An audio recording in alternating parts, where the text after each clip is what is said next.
Die sinnliche Äußerlichkeit an dem Schönen, die Form der Unmittelbarkeit als solcher, ist zugleich Inhaltsbestimmtheit. Und der Gott hat bei seiner geistigen zugleich in ihm noch die Bestimmung eines natürlichen Elements oder Daseins.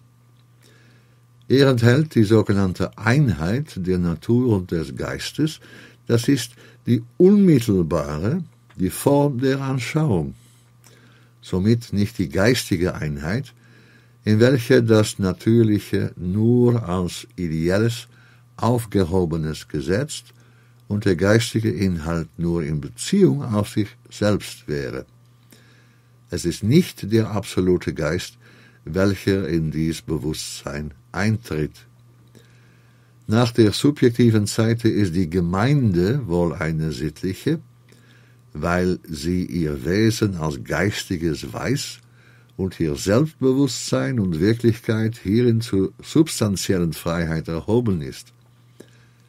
Aber behaftet mit der Unmittelbarkeit ist die Freiheit des Subjekts nur Sitte, ohne die unendliche Reflexion in sich, ohne die subjektive Innerlichkeit des Gewissens. Hiernach ist auch in weiterer Entwicklung die Andacht und der Kultus der Religion der schönen Kunst bestimmt.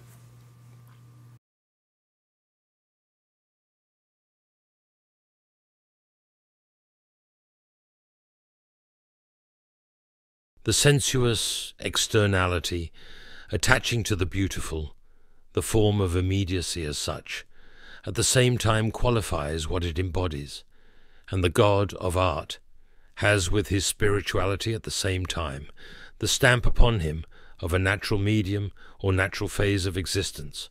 He contains the so-called unity of nature and spirit, that is the immediate unity in sensuously intuitional form, hence not the spiritual unity, in which the natural would be put only as ideal, as superseded in spirit, and the spiritual content would be only in self-relation.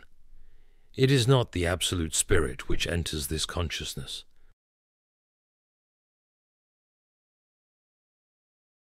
Hegel discusses the concept of sensuous externality in relation to beauty, which refers to the physical and perceptible aspects of beauty that we experience directly through our senses. This form of immediacy, or direct experience, also influences and defines what it represents. In other words, the way beauty appears to us in a tangible form affects our understanding of it. He then introduces the idea of the God of art, who embodies spirituality, but also exists in a natural physical form. This means that in the realm of art, the divine or spiritual is expressed through natural tangible mediums. The God of art represents a unity of nature, the physical, and spirit, the spiritual, which is experienced immediately and sensuously. This unity is not an abstract or purely spiritual concept, but is directly perceived through the senses. Hegel emphasizes that this unity is different from the absolute spirit, which would be a purely spiritual unity where the natural is only an ideal or a concept. In the case of the absolute spirit, the natural would be superseded by the spiritual, and the spiritual content would exist only in relation to itself. However, in the context of art, the unity of nature and spirit is a direct, sensuous experience where the natural and spiritual are intertwined. So Hegel is explaining that in art, the divine or spiritual is expressed through physical forms, creating an immediate unity of nature and spirit that we experience directly through our senses. This unity is distinct from a purely spiritual unity, where the natural is merely an abstract concept.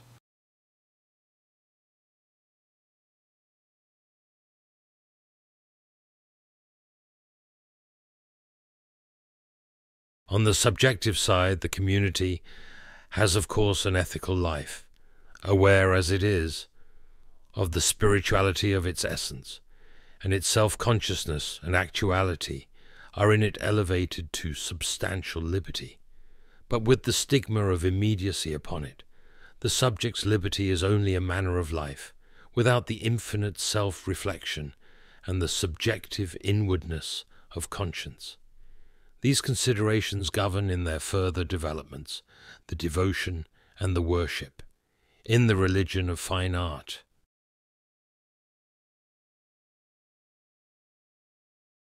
Hegel begins by discussing the subjective side of the community, which refers to the internal, personal experiences and ethical life of individuals within the community. He notes that the community is aware of the spirituality of its essence, meaning that individuals recognize and understand the spiritual nature of their collective existence. This awareness leads to a form of self-consciousness and actuality within the community, which Hegel describes as being elevated to substantial liberty. This means that the community's understanding of its spiritual essence allows it to achieve a significant level of freedom and self-determination. However, Hegel points out a limitation. This freedom is marked by the stigma of immediacy. In this context, immediacy refers to a direct, unmediated experience that lacks deeper reflection. As a result, the subject's liberty, the individual's sense of freedom, is only a superficial way of life. It does not involve infinite self-reflection or the subjective inwardness of conscience, which are deeper, more introspective forms of understanding and moral awareness. Hegel suggests that these limitations influence the way individuals express their devotion and worship in the religion of fine art. In other words, the immediate and somewhat superficial nature of their freedom shapes their religious practices and artistic expressions, which are part of their cultural and spiritual life. Hegel is saying that while the community has an ethical and spiritual awareness that elevates its sense of freedom, this freedom is limited by a lack of deep self-reflection and inward moral consciousness. These limitations, in turn, affect how the community engages in religious and artistic practices.